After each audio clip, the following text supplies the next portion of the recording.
कलयुग में ज़मीनों के विवाद के लिए रिश्तों को ख़त्म करना आम बात हो गई है। एक भाई ने अपने पिताजी की वसीयत को इस तरह बनाया कि उसने उस वसीयत के नाम से अपनी बहन का नाम ही हटा दिया और जब बहन रेणु जोशी को पता चला तो उसने अपने भाई और अन्य बहनों के खिलाफ कोर्ट में मुकदमा दर्ज कर दिया। रेणु जोशी के इस मामले में अपने भाई सहित अन्य 2 बहनों पर गंभीर आरोप लगाए हैं। रेणु जोशी ने बताया कि उनके पिता सुंदरलाल जोशी की पुश्तैनी जमीन देवाली और बड़ी ग्राम पंचायत में अलग अलग आराजी नंबर पर दर्ज है।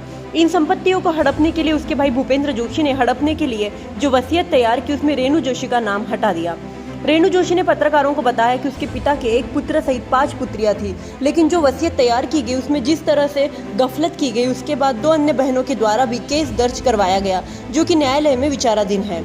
वहीं रेणु जोशी की पुत्री ने अपने मामा पर गंभीर आरोप लगाते हुए कहा कि उसके मामा जिस तरह से जमीन हड़पना चाहते हैं वह गलत है।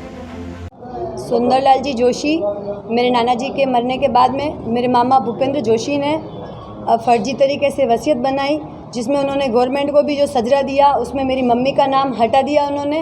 और उसके बाद जात प्रॉपर्टी को हड़पने के लिए मेरी मासियों ने वापस मेरे मामा के ऊपर दावा किया, उन्होंने भी एक गवर्नमेंट को सजरा दिया जिसमें भी मेरी मम्मी का कहीं कोई नाम नहीं है। तो सिर्फ पैसों के लिए मेरी माँ के वजूद को उन्होंने ख़त्म कर दिया है। तो ये लड़ाई पैसों की नहीं होके और मान सम्मान की ज़्यादा रही है, क्योंकि इस तरह से आप गवर्नमेंट को और सब लोगों को आप गुमराह करके अगर ऐसे फर्जी वसीयत करके और एक बहन को, सगी बहन को अगर आप बहिष्कृत करते हो तो ये कहीं न कहीं आत्मसम्मान को ख़त्म करने वाली बात है। इसलिए हमें सोशल मीडिया पे और प्रिंट मीडिया पे आके कहना पड़ रहा है, क्योंकि मेरी मासियों ने भी यहाँ पे आके और प्रेस कॉन्फ्रेंस की थी तो उन्होंने भी प्रिंट मीडिया को और गवर्नमेंट को सबको झूठ बोला उन्होंने कि उनकी एक सगी बहन नहीं है। इसलिए हम सबको आज प्रेस के माध्यम से ये बात कहनी पड़ रही है कि मेरी माँ के वजूद को खत्म करने का किसी को अधिकार नहीं है। किस तरह की प्रॉपर्टी है, कहाँ पर है और कहाँ हिस्सा कितना, मतलब आपका कितना हिस्सा बन रहा है?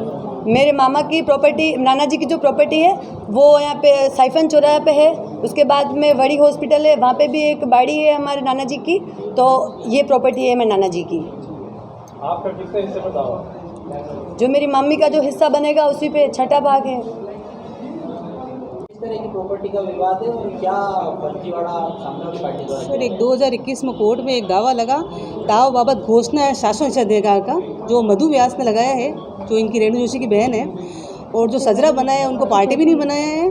और अब हमें जब पता चला है तो हम इसमें पार्टी बनने के लिए हमने एप्लीकेशन लगाई है कोर्ट में। किस तरह की प्रॉपर्टी है? सिविल प्रॉपर्टी है सर, देवाली में है, साइफन पे है, वड़ी में है और अच्छी खासी प्रॉपर्टी है, पिता की प्रॉपर्टी है, सबका हक बनता है।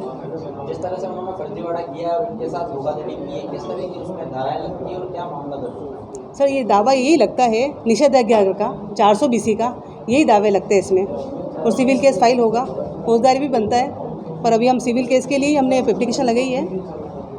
घर की सजावट के लिए जरूरी है इंटीरियर, और यदि आप फर्नीचर खरीदने की सोच रहे हैं तो देर मत कीजिए, क्योंकि उदयपुर के प्रसिद्ध फर्नीचर निर्माता पूनम फर्नीचर पर उपलब्ध है सभी तरह के उच्च क्वालिटी फर्नीचर और साथ में फाइनेंस सुविधा भी। हॉस्पिटल, होटल और कॉलेज जैसे टर्नकी प्रोजेक्ट में महारत हासिल।